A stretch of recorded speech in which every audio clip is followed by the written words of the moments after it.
वेद प्रेमियों, सुधी श्रोताओं, संप्रति हम सब ऋग्वेद के प्रथम मंडल के 47वें सूक्त के 7वें मंत्र की व्याख्या में प्रवेश करने जा रहे हैं। यह मंत्र बृहति नामक छंद में निबद्ध है। दृष्टा ऋषि हैं प्रशिकर्ण और देवता हैं अश्विनी कुमार। शीर्षक है अश्विनी कुमार सूर्योदय के प्रथम किरण के साथ ही यज्ञ भूमि पर पधारें। अब मंत्र पाठ हो जाए। ओम यन्ना सत्या परावती यद्वास्थो अधितुर्वशे अतो रथेन सुवृता न आगतं साकं सूर्यस्य रश्मिभिः। अब शब्दार्थ जाने। ना सत्या, ना सत्या विशेषण है, संबोधन है अश्विनी कुमारों का। तो प्रत्येक शब्द का कोई अर्थ होता है, उनको ना सत्या भी कहा जाता है। ना असत्या यानी जो कभी असत्य न बोलते हों, सदैव सत्य पक्ष में रहते हों और सत्य भाषण करते हों, वे ना सत्या हैं। तो अश्विनी कुमारों, ये जो दोनों हैं, ये सदैव सत्य पथगामी है, सत्य भाषण करते हैं, सत्य के पक्षधर हैं, इसलिए इन्हें ना सत्या कहा गया है। हे सत्य पालक अश्विनी कुमारों, तुम या तो भले ही तुर्वशे, तुर्वशे कहते हैं समीप, तुर्वशे माने समीप में, तुम भले ही हमारे समीप ही अधिष्ठा माने स्थित हो, चाहे हमारे निकट रहो, और चाहे यत्वा माने अथवा, यद्वा अथवा परावती हमसे सुदूर भाग में कहीं स्थित हो तो भी। अतः सुवृता रथेन, अतः यहाँ तुम सुवृता रथेन माने, सुवृता माने सुवर्णीय यानी बड़े सुंदर, रथ का विशेषण, तुम अपने बड़े ही सुंदर आकर्षक रथेन, रथ के द्वारा उस पर बैठ करके यहाँ आओ। कैसे, कब आओ? सूर्य से रश्मि भी, सूर्य की प्रथम किरणों के साथ ही। रश्मि भी किरणों, रश्मि का तृतीया बहुवचन है रश्मि भी, सूर्य से रश्मि भी, सूर्य की प्रथम किरण के साथ ही साथ साकम, साथ के अर्थ में आता है सहयोगे, सहसाकम सार्धम। तो हम लोगों के समीप आओ। कैसे आओ? अपने दिव्य रथ से आओ। और कब आओ? सूर्य की प्रथम किरण के साथ ही साथ प्रभात काल में आओ। कहाँ आओ? यज्ञ में भाग लेने के लिए आओ और सोमपान करने के लिए आओ। तो इस प्रकार से इस मंत्र में पहले अश्विनी कुमारों का वैशिष्ट बताया गया है कि वे सत्य के पालक हैं, ना सत्या हैं, और उनसे यह प्रार्थना की गई है कि वे चाहे तुर्वश माने निकट हों और चाहे परावती माने दूर हों, वे कहीं भी हों, जैसे सूर्योदय हो वैसे वे हमारे यज्ञ स्थल पर आ जाएं और हमारे यज्ञ को धन्य बनावें। तो हे अश्विनी कुमारों, चाहे तुम निकट रहो या दूर रहो, सूर्योदय के साथ ही साथ जब पृथ्वी पर सूर्य की प्रथम किरणें पड़ने लगें, आप हमारे इस यज्ञ में अपने सुंदर रथ के साथ अवश्य पधारो। आपसे यही प्रार्थना है। पद्य रूपांतरण देखें। हे सत्य रूप अश्विनी कुमारो, यह अनुरोध हमारा है। हे सत्य रूप अश्विनी कुमारो, यह अनुरोध हमारा है। हो दूर या कि हो निकट, नाथ सर्वत्र निवास तुम्हारा है। तुम दूर बसे या निकट बसे, तुम हो चाहे जिस देश बसे, कैसा भी हो परिवेश प्रभो, तुम हो चाहे जिस वेश बसे, रवि की किरणों के साथ साथ, रवि की किरणों के साथ साथ तुम तीव्र वेग से आ जाओ, अंतः स्थल की सुनकर पुकार, सुंदर रथ पर चढ़कर आओ। भावना भरे स्वर में मैंने आतुर हो तुम्हें पुकारा है, भावना भरे स्वर में मैंने आतुर हो तुम्हें पुकारा है। हे सत्य रूप अश्विनी कुमारो, यह अनुरोध हमारा है, तुम दूर या की हो निकट, नाथ सर्वत्र निवास तुम्हारा है, और हमारे यज्ञ में आप इस प्रकार से पधारो, यह प्रार्थना है। इसी प्रार्थना को, इसी अनुनय विनय को इस सवैया छंद में भी देखा जाए। हे अश्विनी कुमारो, हम जानते तथ्य हैं अश्विनियों, गति तीनों ही लोकों में देव तुम्हारी। हम जानते तथ्य हैं अश्विनियों, गति तीनों ही लोकों में देव तुम्हारी। फिर भी इतना यह ध्यान रहे, तुमसे विनती कर जोड़ हमारी। तुम दूर रहो या समीप रहो, गति किंतु रुके न कहीं भी तुम्हारी। रवि की किरणों के ही साथ यहाँ धरती पर आओ बनाओ सुखारी, धरती पर आओ बनाओ सुखारी।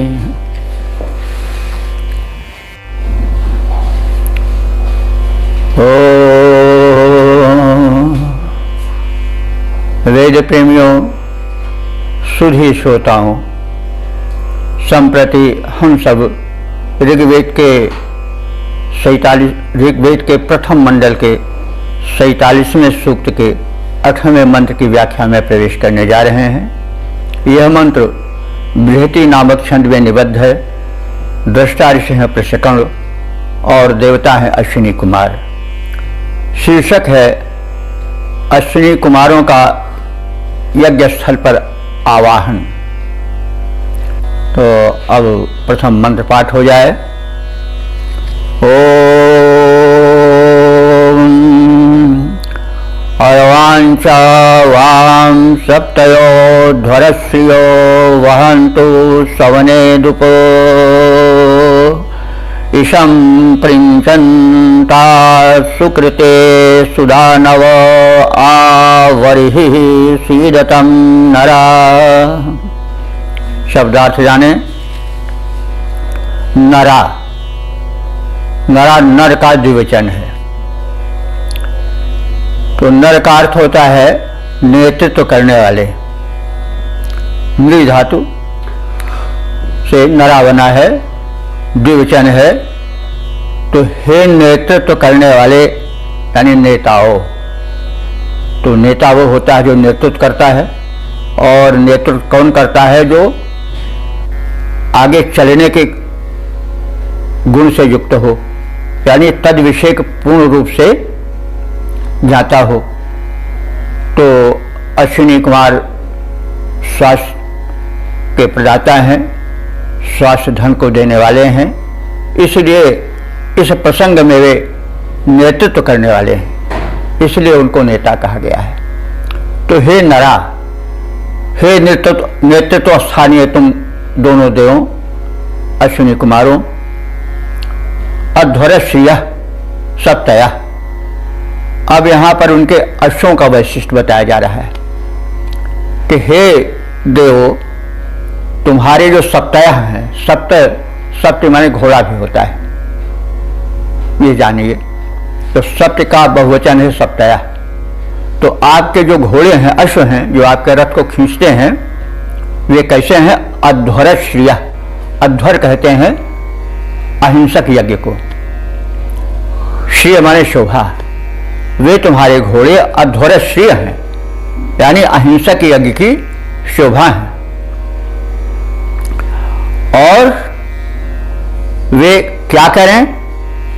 वाम, वाम माने तुम दोनों को, समने माने समन में। समन का अर्थ होता है यज्ञ के समय जो सोम का विधान किया जाता है वो सवन है।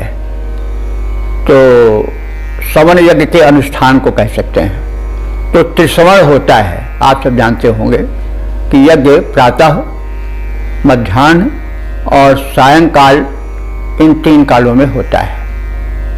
तो उसमें सोम रस को प्रधानता दी जाती है। सोम यज्ञ भी है, उसमें तो उसका वैशिष्ट्य अधिक रहता है। तो उसमें ये सोमपान होता है, देवताओं को प्रस्तुत किया जाता है। तो इस सवन में यानी यज्ञ के अनुष्ठान में, विशेष करके सोम यज्ञ के अनुष्ठान में, तो तुम दोनों आरवांच समीप आओ। और तुमको समीप कौन लाए? उप माने समीप,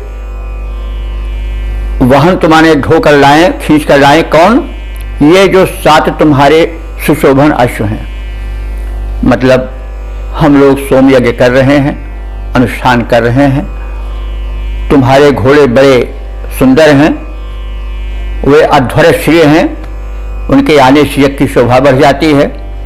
तो ऐसे घोड़ों से खींचे जाने वाले रथ से तुम हमारे इस अनुष्ठान में आओ। और फिर आप क्या करो? हम आपको बुला रहे हैं, तो यहाँ आकर के आपसे हम प्रार्थना करते हैं कि आप यह कार्य करें कि सुकृते दानवे। सुकृते माने जो पुण्यवान है, दानी है, सुकृति जिसको कहा जाता है। तो सुकृते चतुर्थी है। ऐसे दानियों के लिए, ऐसे सज्जनों के लिए आप दानवे, और दानियों के लिए, वो दान से दानवे बनता है। तो दानवे ऐसे यजमान जो कि दानव हैं। तो दानव से यहाँ वो अर्थ जो आजकल प्रचलित है वही लेना चाहिए। दानव माने दानशील। आप इस यज्ञ में आकर के जो सुकृति पुण्यवान दानशील हैं, दानव हैं, उनके लिए इशम प्रिंचतः, इशम कहते हैं अन्न को, इश माने अन्न और प्रिंचतः माने पूर्ण करो।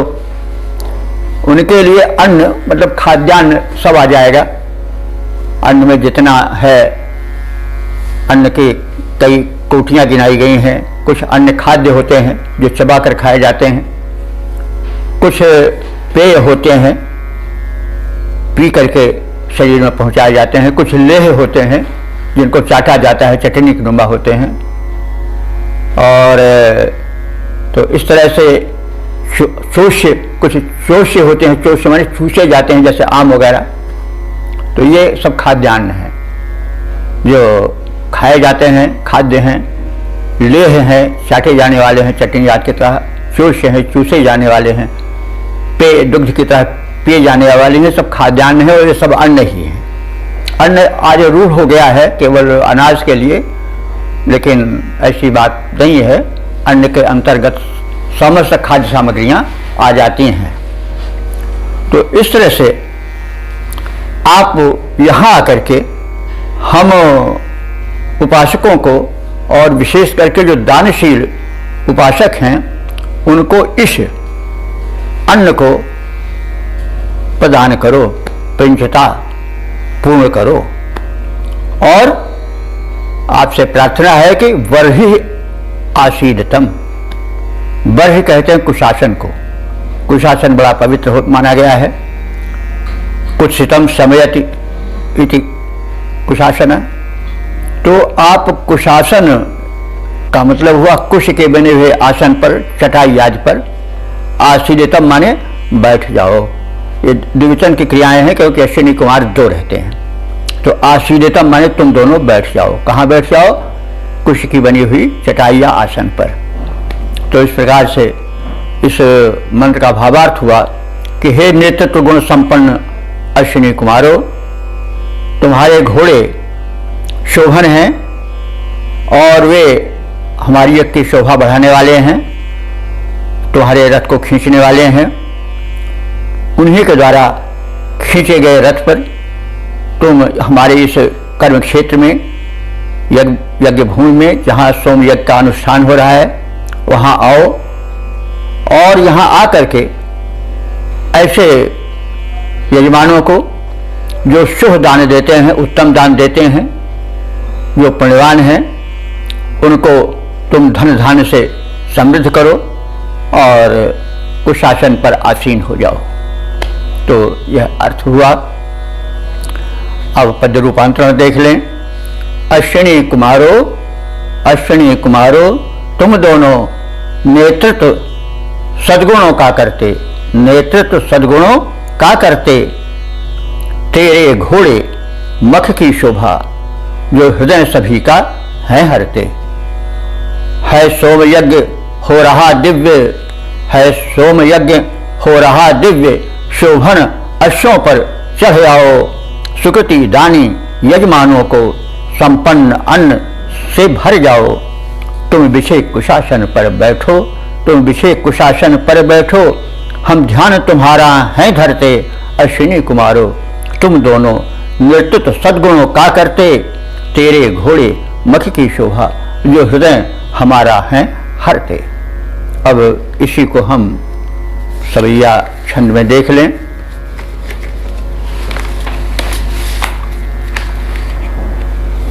मम यज्ञ की शोभा बढ़ाने को लाएं, मम यज्ञ की शोभा बढ़ाने को लाएं, यहाँ पर शोभन यशो तुम्हारे। हम सोम सुयज्ञ रचा रहे हैं, तुम आओ समीप अवश्य हमारे। सुकृति यजमान के हेतु चलो, अपने कर में धन धान्य को धारे। कुशासन है बिछा बैठो यहाँ, तुमको प्रिय भक्त तुम्हारे पुकारें, तुमको प्रिय भक्त तुम्हारे पुकारें।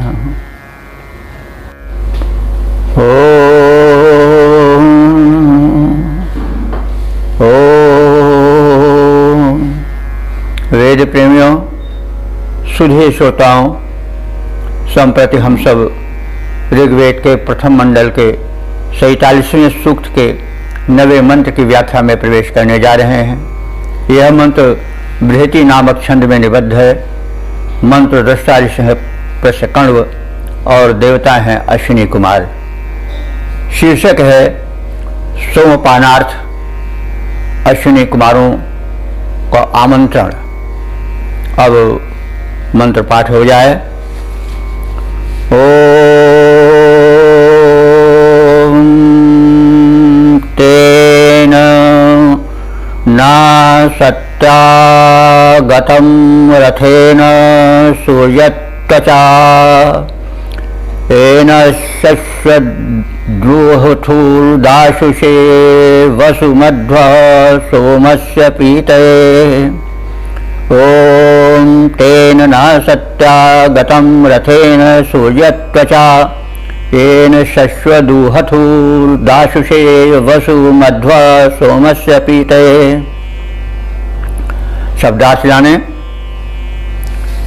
ना सत्या, ना सत्या का अर्थ होता है जो असत्य से दूर रहते हैं, अर्थात सत्याचरणशील हैं। सत्य बहुत आवश्यक है, सत्य ही से संसार टिका हुआ है। तो इसलिए सत्य परम आवश्यक है। और जो देव है हमारे आराध्य अश्विनी कुमार, उनका आचरण सदैव सत्य रहता है। और इस शब्द के प्रयोग से यह भी संदेश दिया जा रहा है कि सर्वप्रथम मनुष्य सत्याचरण करे। सत्य इत सत्य, जो हमेशा रहे वही सत्य है। तो हे ना सत्या, हे दोनों अश्विनी कुमारों जो सदैव सत्य के पक्षधर हो, तो ये न सूजत त्वचा रथ है न, यहाँ रथ का वैशिष्ट बताया जा रहा है। ये न माने जिसके द्वारा, यानी जिस रथ के द्वारा। ये न रथेन तृतीया है, ये न रथेन जिस रथ के द्वारा तुम आते हो वो कैसा है। सूर्य त्वचा, सूर्य त्वचा माने सूर्य की त्वचा वाला है। अब थोड़ा देखें, त्वचा तो कहते हैं चमड़े को, लेकिन शब्द का अर्थ होता है त्वचा कहते हैं जो ढके रहे। तो चमड़ा जो है शरीर को ढके रहता है, इसलिए उसको त्वचा कहा जाता है। तो यहाँ पर सूर्य त्वचा कहा गया है, रथ का विशेषण, कि जो तुम्हारा रथ है वो सूर्य की त्वचा वाला है। क्या मतलब कि सूर्य की किरणों की भांति चमक वाला है। सूर्य की किरणें उसको उसी प्रकार से चमकाती हैं जैसे शरीर को चमकाती है त्वचा। त्वचा खींच ली जाए तो शरीर घिनौना हो जाएगा। तो मतलब वैशिष्ट्य है कि तुम्हारा रथ जो है चमचमाता रहता है, सीधा अर्थ यह है। तुम्हारा रथ जो है वो कैसा है? सूर्य त्वचा, सूर्य की भांति चमचमाने वाला है। तो उसी रथ के द्वारा तुम दासुषे, दासुषे कहते हैं दानी यजमान के लिए। तो दासुषे शाश्वत, शाश्वत माने जो सदैव बना रहे, ऐसे यानी ऐसे जो नश्वर है उसका विलोम है शाश्वत। शाश्वत यानी सदैव वर्तमान रहे। ऐसे वसु माने धन को, वसु धन को। तो स्वास्थ्य सबसे बड़ा धन है। ये आरोग्य के जो है वो प्रदाता नियामक देवता हैं, इसलिए वे हमें वसु को, धन को, अब यहाँ पर धन स्वास्थ्य धन से जोड़ें तो ज़्यादा अच्छा होगा। ऊहथु माने लावे, पहुँचावे, ऊहथु ला करके पहुँचावे।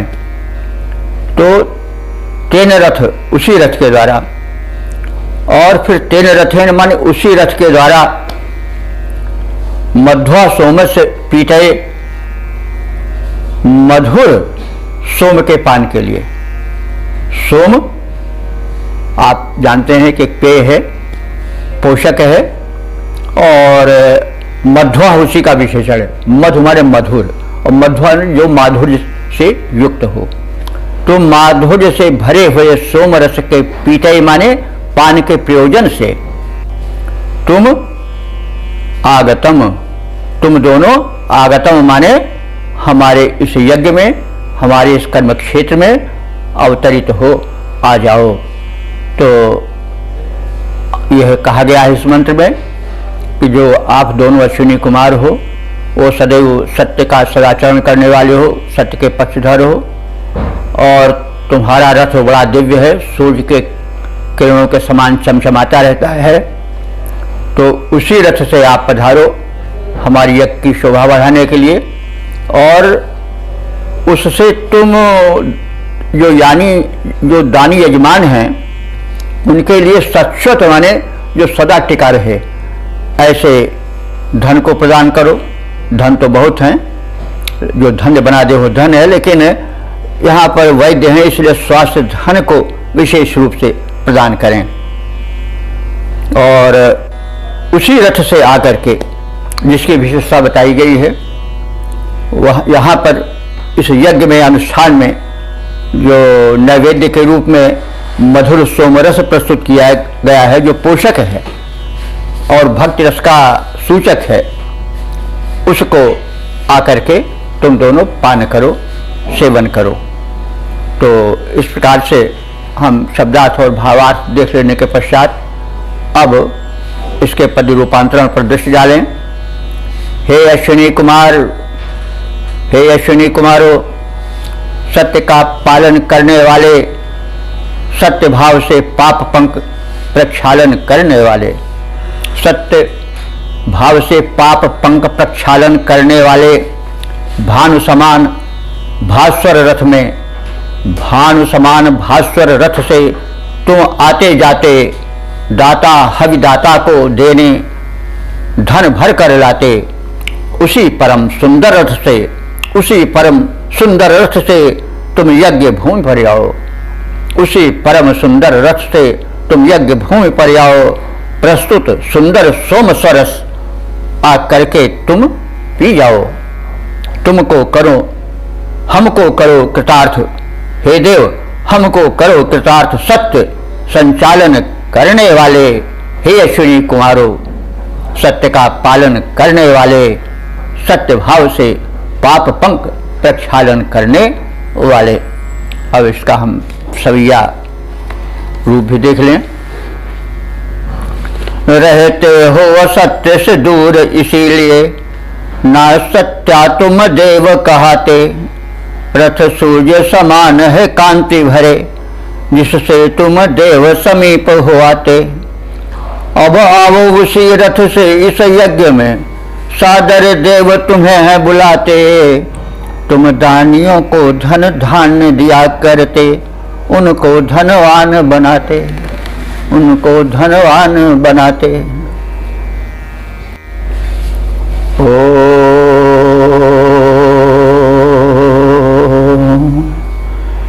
वेद प्रेमियों, श्री श्रोताओं, संप्रति हम सब ऋग्वेद के प्रथम मंडल के 47वें सूक्त के दशम मंत्र की व्याख्या में प्रवेश करने जा रहे हैं।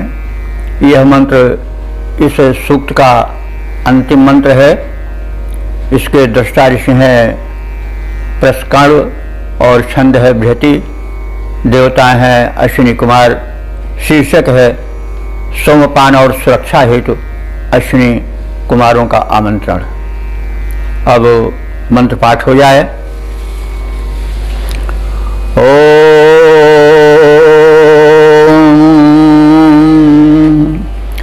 उक्थे भिरवसे पुरुवसु अर्कैश्चनि ह्वायामहे शश्वत्कण्वानां सदसि प्रिये कं सोमं पपथुरश्विना। ओम उक्थेभिरवागवसे पुरुवसु अर्कैश्चनि ह्वायामहे शश्वत्कण्वानां सदसि प्रिये कं सोमं पपथुरश्विना। शब्दार्थ जाने। पूर्वसु अश्विना, पूर्व कहते हैं व्यापक, वसु कहते हैं धन। तो पूर्वसु अश्विना, अश्विनी माने दोनों अश्विनी कुमार, तो उनका विशेषण है पूर्वसु। वे व्यापक विपुल धन को देने वाले हैं। तो हे विपुल व्यापक धन के प्रदायक अश्विनी कुमारों, उक्थे भी अर्कई च, हम लोग उक्थे भी कहते हैं स्तोत्रों मंत्रों के द्वारा, अर्कैश्य माने ऋचाओं के द्वारा, प्रार्थनाओं के पूजार्चनों के द्वारा। अर्क ऋच शब्द है, ऋच से ऋक और फिर उसका तृतीया बहुवचन हो गया ऋकई, यानी पूजार्चनों द्वारा। तो हम लोग स्तोत्रों के पाठ द्वारा और पूजार्चनों द्वारा अवश्य माने रक्षा के लिए, अव माने रक्षा होता है और प्रयोजन अर्थ में चतुर्थी है, तो अवश्य माने रक्षा के लिए। अर्वाक कहते हैं सम्मुख सामने। नि ह्वयाम है, आहो है, आह माने बुलाना, आह्वान करना, और उसी से आह्वायाम है कहा गया है। तो हम आपका आह्वान कर रहे हैं। नि ह्वयाम है माने विशेष रूप से, नि उपसर्ग है, ह्वयाम है माने आह्वान करना, अर्वाक माने सामने। आपके सम्मुख हम आपका आह्वान कर रहे हैं, अथवा सम्मुख सामने लाने के लिए आपका आह्वान कर रहे हैं। कर्णवानाम, कर्ण का षष्ठी बहुवचन है। कर्ण ऋषि थे, ज्ञानी ऋषि थे, मंत्रद्रष्टा ऋषि थे, और उनके परिवार के सदस्यों को कर्ण कहा जाता है। और उसी अर्थ में कर्णवानाम, कर्ण परिवार के सदस्यों, ऋषियों को, अथवा कर्ण का जो जातिवाचक अर्थ होता है मेधावी, ज्ञानी। तो कर्ण परिवार के सदस्यों के लिए, ऋषिमंडल के लिए अथवा ज्ञानियों के लिए, या यहाँ पर षष्ठी है ज्ञानियों के और कर्ण परिवार के सदस्यों के प्रिय सदस्य, प्रिय माने प्यारी, अच्छे लगने वाली, सदस्य माने सभा मंडप, सदस्य कहते हैं सभा में। तो प्रिय लगने वाली सभा में अथवा अत्यंत मनोहर सभा मंडल में, सभा मंडप में, प्रिय तुम दोनों कम सोमम, सोम माने सोमरस, मधुर पेय अथवा भक्तिभाव भरा रस। कम कहते हैं आनंद।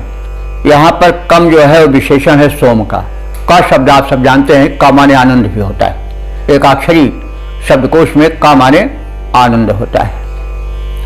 तो कम सोम माने आनंदप्रद सोमरस के पाने के लिए तुम सदैव शश्वत पप्रथु, आकर के सदा पप्रथु माने पान करते रहे हो।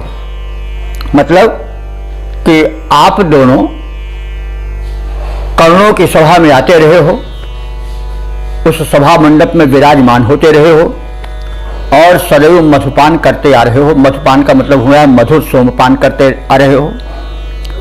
तो इसलिए उसी संदर्भ में हम आपका स्मरण करते हैं। आप हम यजमानों के इस आह्वान पर इस सभा मंडप में आओ, जैसे पूर्ववत तुम कर्णों की, मेधावियों की अथवा कर्ण परिवार के ऋषियों के आह्वान पर उनके सभा मंडप में आते थे और सोमपान करते थे, वैसे आप हमारे इस सभा मंडप में आओ और सोमपान करो।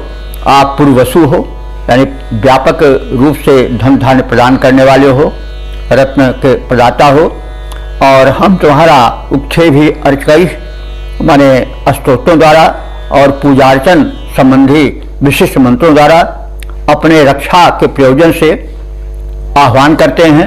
आप हमारे अरवाक माने सम्मुख आओ, हम बुला रहे हैं और तुम हमारे इस सभा मंडप में वैसे ही सोमपान करो जैसे आप कर्ण ऋषियों के, उस परिवार के सदस्यों के अथवा अन्य मेधावियों के सभा मंडप में आते रहे हो और सोमपान करते रहे हो, उनके भक्तिभाव को, सौम्य भाव को ग्रहण करते रहे हो, वैसे यहाँ भी करो, यह तात्पर्य है।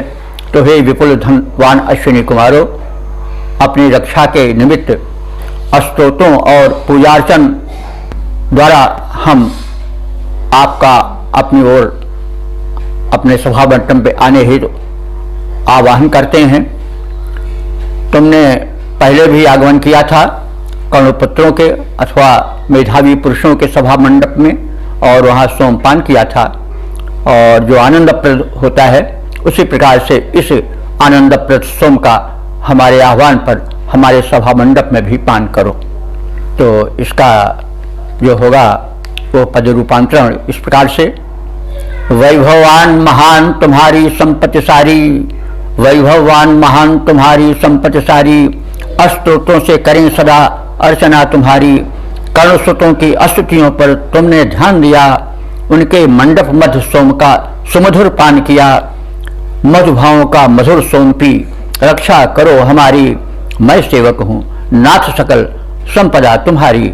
आओ मेरे निकट चले, हे भव है हारी, वैभवान महान तुम्हारी संपत्ति सारी, स्तोत्रों से करें सदा अर्चना तुम्हारी। अब इसके सोया छंदोबद्ध रूप को ही देख लें।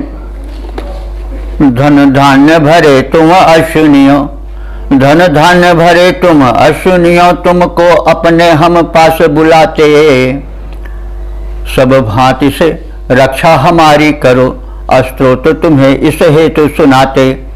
कर्ण के पुत्रों की ऋतुजों को तुमने है सुनी, यह सत्य बताते, भक्ति का सोम पिया तुमने, स्वीकारो इसे इस हेतु बुलाते। अब इसके पश्चात हम इस 47वें सूक्त के अंतिम मंत्र, दशम मंत्र जिसमें है, इस दशम मंत्र की व्याख्या के पश्चात इस सूक्त के सार को समझ लें।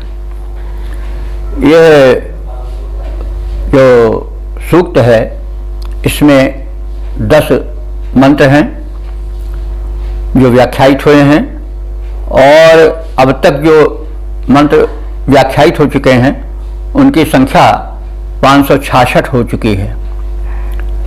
इस 47वें सूक्त के जो ऋषि हैं वो प्रस्थकर्ण हैं, मंत्र बृहति है और देवता अश्विनी कुमार हैं। अश्विनी कुमार देव भिषज हैं, इनका उषा के साथ विशेष साथ रहता है और उषा काल में इनकी विशेष शक्ति या विशेष अनुकंपा मिलती है। ये 2 भाई हैं, इन 2 भाइयों को हम इस रूप से समझ सकते हैं कि ये स्वयं में 2 रूप में बटे हैं।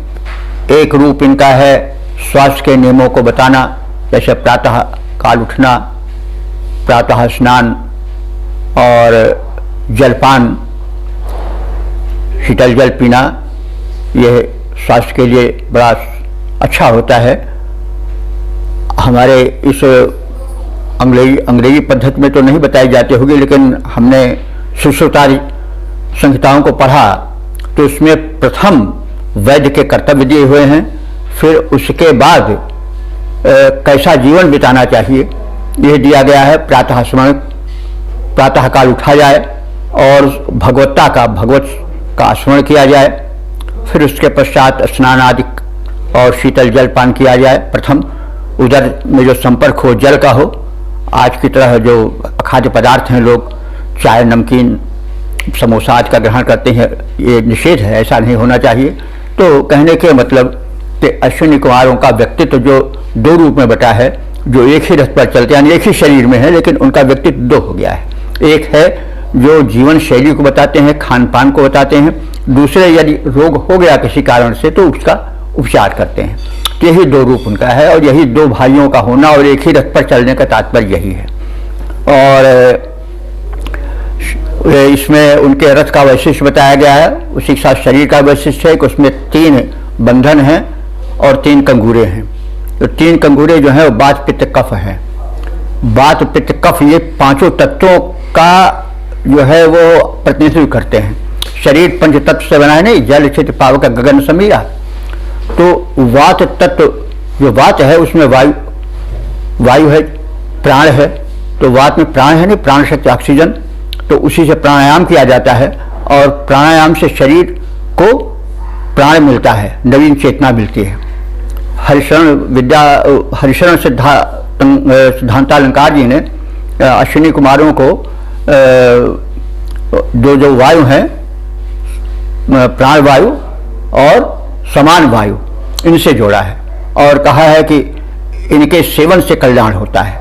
तो खैर, तो मतलब यह है कि अश्विनी कुमार जो हैं वे त्रिधातुओं को सम रखते हैं। तो जब ये 3 धातु कौन है, जैसे हमने बताया अभी कि वात, पित्त जो है वो अग्नि तत्व से बना है। पित्त को जलाने वाला होता है, पित्त बढ़ जाता है तो जलन होने लगती है, तो पित्त ही भोजन पचाता है, क्योंकि उसमें अग्नि तत्व की प्रधानता रहती है। देखिए, सूक्ष्म ज्ञान है आयुर्वेद का। और कफ जो है उसमें धरती तत्व, भूतत्व और जल तत्व मिला रहता है। कफ धरती पर गिरता है तो थोड़ी देर में पानी अलग हो जाता है और एक मोटा भाग, स्थूल भाग जमा हुआ अलग हो जाता है। तो कहने का मतलब 5 तत्व इसी में समाये हुए हैं। वात में वात तत्व है, प्राण तत्व है, पित्त में अग्नि तत्व है, और जो कफ और जल तत्व, जो जल तत्व है और पृथ्वी तत्व है वो कफ में है। तो वात पित्त कफ से शरीर बनता है, वही 3 कंगूरे हैं, तो उससे शरीर संरक्षित रहता है। और आयुर्वेद का सिद्धांत है कि जब वात पित्त कफ तीनों सम रहते हैं तो शरीर स्वस्थ रहता है। जब एक विषम हो गया, उनमें अनुपात में कमी ज़्यादा आ गई जैसा, तो फिर होता यह है कि शरीर जो है वो रुग्ण होने लगता है। तो इसलिए वात पित्त कफ तीनों सम रहने चाहिए, और कंगूरे जो है सम रहते हैं, ये नहीं कि एक इतना ऊंचा रहे इतना सम। तो वात पित्त कफ तीनों का सम मतलब की समता आवश्यक है शरीर में। और वनस्पतियां जो हैं, कुछ वनस्पतियां ऐसी होती हैं जो कि वातवर्धक होती हैं, कुछ वनस्पतियां ऐसी होती हैं जो पित्तवर्धक होती हैं, कुछ वनस्पतियां ऐसी होती हैं जो कफवर्धक होती हैं, ठंडी प्रकृति की होती हैं। तो इसीलिए आयुर्वेद में बताया गया है कि हर चीज को हर ऋतु में नहीं ग्रहण करना चाहिए, कुछ को कुछ ऋतु में ग्रहण करना चाहिए। जैसे चैत्र गुड़ बैसाख है, तेल जेठ पंत साल कुबेल, आज कहा गया सावन साग भादव दही कुआर करेला कार्तिक मही, इन सबका वर्जन है। इसीलिए कि ये शरीर में जो वात पित्त कफ है, इन तीनों में विकृति पैदा करते हैं, हलचल पैदा कर देते हैं, फिर स्वास्थ्य गिर जाता है। इसीलिए ऋतुओं में हर ऋतु में हर भोजन की स्वीकृति नहीं दी जाती, कुछ भोजन विशिष्ट को विशिष्ट ऋतु में किया जाता है। जैसे समय तेल का सेवन किया जाता है, और खिचड़ी आदि ये थोड़ा उष्ण है और ये ठंडी में कफ बढ़ता है, तो उसको शमन करने वाले हैं। कहने का मतलब ये है कि जो इनके कंगूरे बताए गए हैं, जो इनके और सब 3 बंधन बताए गए हैं, उन सब की इसमें व्याख्या की गई है। तो इस प्रकार से, और ये जो है अश्विनी कुमार जो है, इनके प्रसंग में भी बात बताई गई है कि मधुरता रहनी चाहिए। माधुर्य ग्रीवो भवन्तु नः, हमारी जो वाणी है वो मधुर हो, हमारा आचरण मधुर हो, हमारा वातावरण मधुर हो, हम सदैव मधुरता में सांसें लें। क्योंकि मधुरता का यानी सौम्यता का स्वास्थ्य से बड़ा संबंध है। मनुष्य में जब कटुता आ जाती है, उसका हृदय छनछना उठता है, तो उसमें यह होता है कि जो एक शरीर में है विष तत्व वो प्रकट पैदा हो जाते हैं। हम क्रोध में देखते हैं पसीना आने लगता है, क्यों आने लगता है, सांसें क्यों तेज हो जाती हैं? क्योंकि शरीर में इतना विकार बनता है कि शरीर पसीने के रूप में उसको निकालने लगता है, श्वासों के रूप में उसको निकालने लगता है, तो वो शरीर अपनी व्यवस्था करता है। तो कहने का मतलब ये सब इसमें सूक्ष्म में छिपे हुए हैं। तो हमारा वातावरण मधुर रहेगा तो हमारा मन प्रसन्न रहेगा, और जो हमारे ग्लैंड्स हैं, जिसको हम ग्रंथियां कहते हैं, जिसको कि चक्र कहा जाता है, अष्ट चक्र, तो जो थायराइड आदि ग्रंथियां हैं, चक्र हैं, विशुद्धि आदि, उसको हम जान सकते हैं। कभी समय आएगा तो हम विस्तार से बताएंगे भी। तो उनको एक पोषण मिलता है। थायराइड अभी अपना निकालना स्राव बंद कर दे तो शरीर रुग्ण हो जाएगी। इसी प्रकार से जितनी ग्रंथियां हैं, जितने चक्र हैं, वो सब निष्क्रिय हो जाते हैं, शरीर निर्बल हो जाता है और शरीर रुग्ण हो जाता है। तो इसमें जो 3 कहा गया है, वो वात पित्त कफ और सत रजतम, इन सब के प्रतीक हैं। तो कहने का मतलब जीवन ये ऐसा भी हम ज्ञान जाने, इसीलिए उनको ज्ञानी कहा गया है कि वे सब इस तत्व को जानते हैं, और वैद्य को इसको जानना चाहिए और वैद्य को बताना चाहिए, और जो सुनने वाले हैं उनको उसको समझना चाहिए और उस पर आचरण करना चाहिए, और जीवन को मधुर बनाना चाहिए। क्योंकि मधुर जीवन से आयु बढ़ती है, शक्ति बढ़ती है, और जीवन में सौम्यता आती है। तो आदि आदि बातें सब बताई गई हैं। और इस प्रकार से इस मंत्र में ये इनके अश्विनी कुमारों के माध्यम से वैद्य के कर्तव्य और जो सुनने वाले हैं उनके स्वास्थ्य संरक्षण संबंधी बातों का विशेष चित्रण किया गया है। तो संक्षेप में हम इस प्रकार से इस सूक्त के सारांश को भी जान चुके हैं।